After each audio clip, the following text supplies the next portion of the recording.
to another episode of Gemme'S shit, I guess, because I haven't really figured out what to call these yet. I don't even know if I'm gonna be a YouTuber. We're gonna see. I stutter too much for this already. Like, okay, this is funny. Like, I stutter all the time, all day. Can never even get out a sentence. But this is a shirt made by me. You can see. Yeah. Gemme'sLLC.com. You know, I'm not gonna edit this one either, but you know, when I figure that out. Right here. Today's episode is a few questions that people have for me. I was surprised that people didn't ask me more questions because my Twitter DMs are full of unnecessary questions and people really have no shame. Let me fucking tell you. We gonna get the questions right here. And you didn't ask, but I'm gonna tell you. There's 3 $2 bills because I love 333. I have 14 tattoos. That was one of the questions too. And 2 is also a good number. 1, 2, 3 are like good numbers by default. I don't know if they told you, but they are. And yeah, I don't know. 3 $2 bills because good luck 3 times. If I have if somebody asks me for one, I cry a river and tell them how there's no way that they can have one.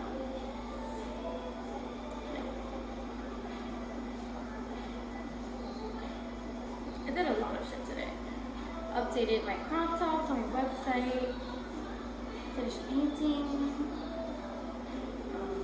I did a lot of other things. Oh, I had a photo shoot.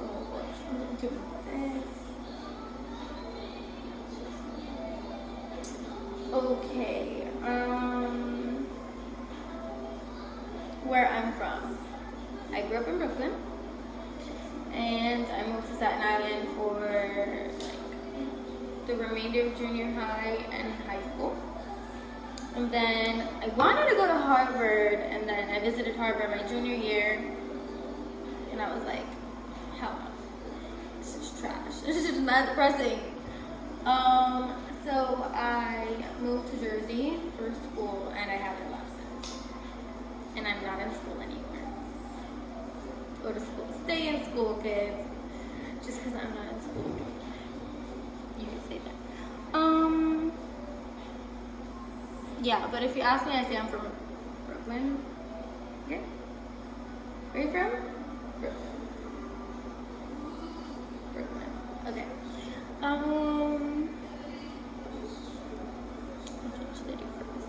So, to get my coming out story. I didn't really come out. My mom, one day, I was gonna have a sleepover, right? And some little girl called my mom's phone, like the house phone. It was like, oh, is your daughter home? Basically telling her how she wants to fight me. And then my mom was like, oh, I have to paint my hair. My mom's like, why do you want to fight my daughter? And she's like, because she was saying this and that on Facebook. First of all, I wasn't even popping shit on Facebook. It's just a disclaimer. But my mom was like, Facebook? Shorty got Facebook? So my mom saw my Facebook and all the secrets came out. I got in trouble for having a Facebook. But she made it very clear to me that I was in trouble for having a Facebook and not for being gay. I was 13 when that happened. It never really became a thing again until my sophomore year of high school when one of my girlfriends came with us to the mall. And then I kind of had to tell them who she was because she wasn't a girly girl. They were obviously going to be suspicious. But I don't really let people tell me or affect me in any way what they say. Even if they didn't accept it, I would have been like, what do you want me to do?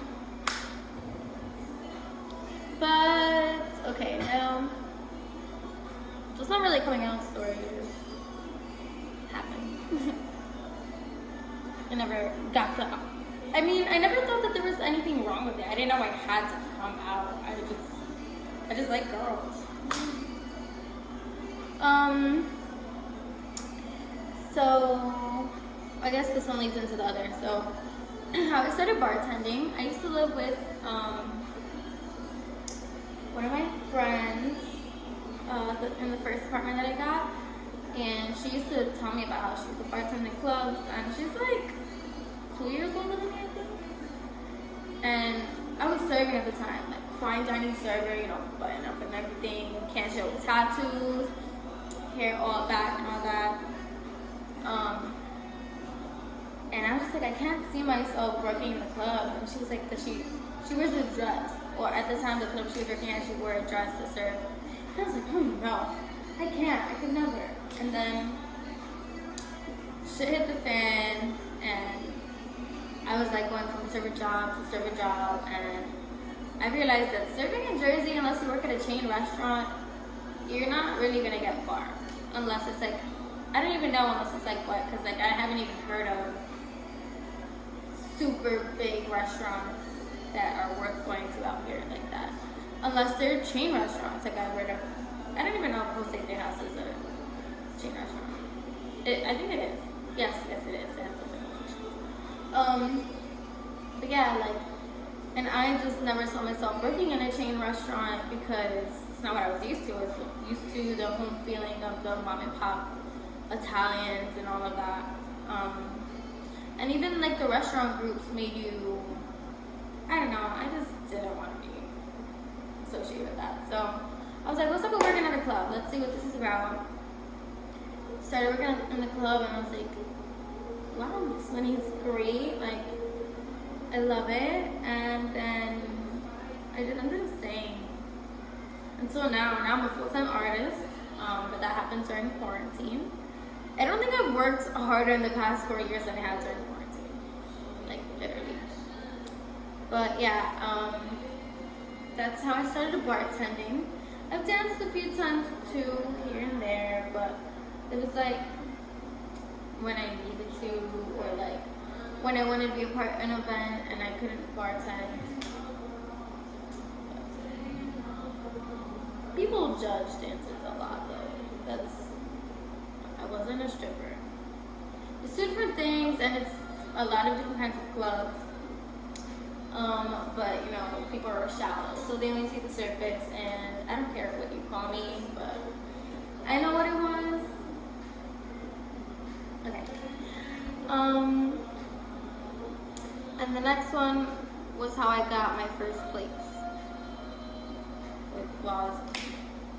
I'm a genius, because how I started bartending was supposed to lead into how I got my first place, but it's so weird. I got my first place with this girl that was in my class that like just ended up being my cousin. Like now we were cousins, okay?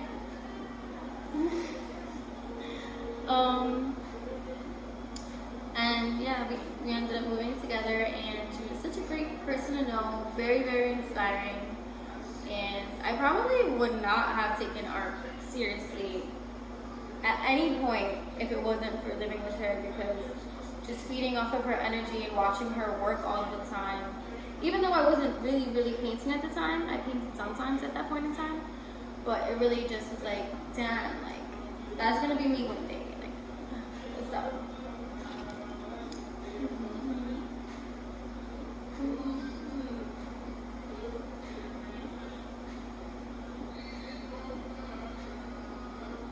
Hold. Please hold.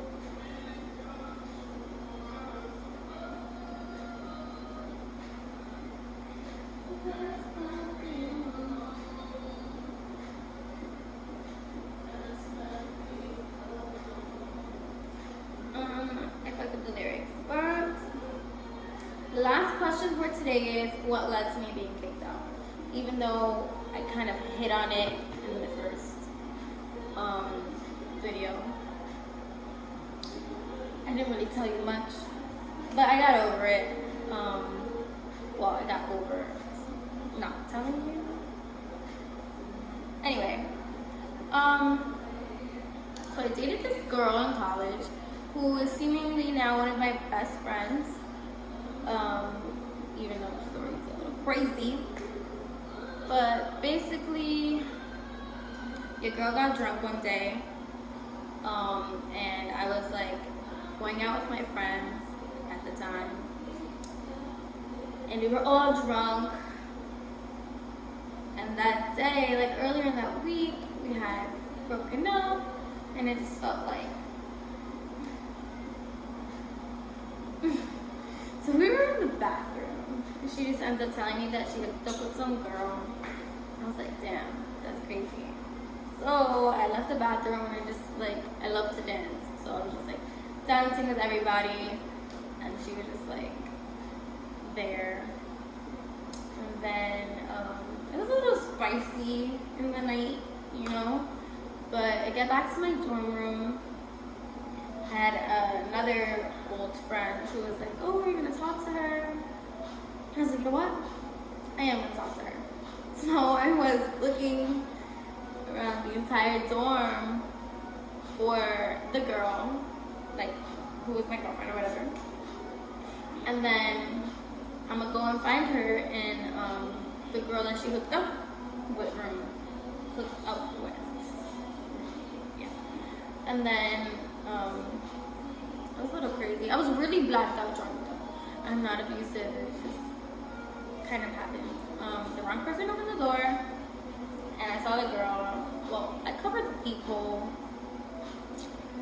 but yeah, I just started swinging, and then saw the girl started swinging, and then my little ass got pulled out of the room.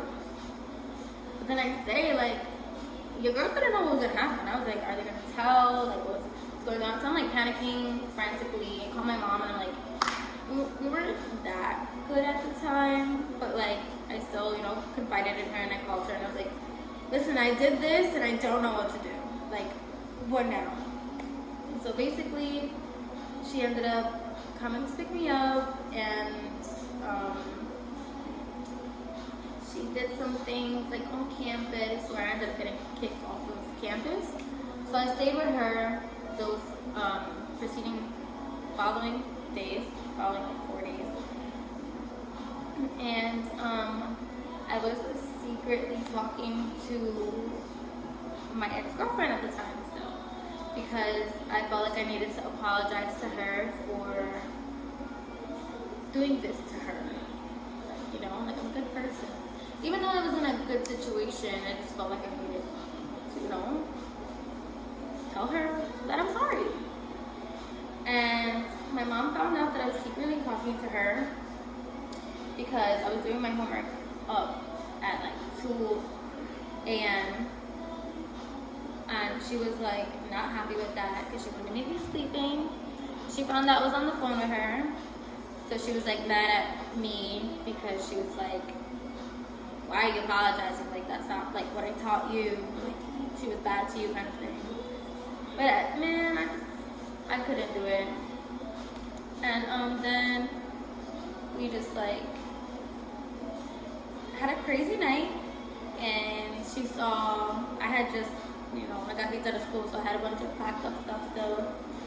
And I was talking to my best friend, and my mom's like going through my phone, and in the messages of my best friend, I told her that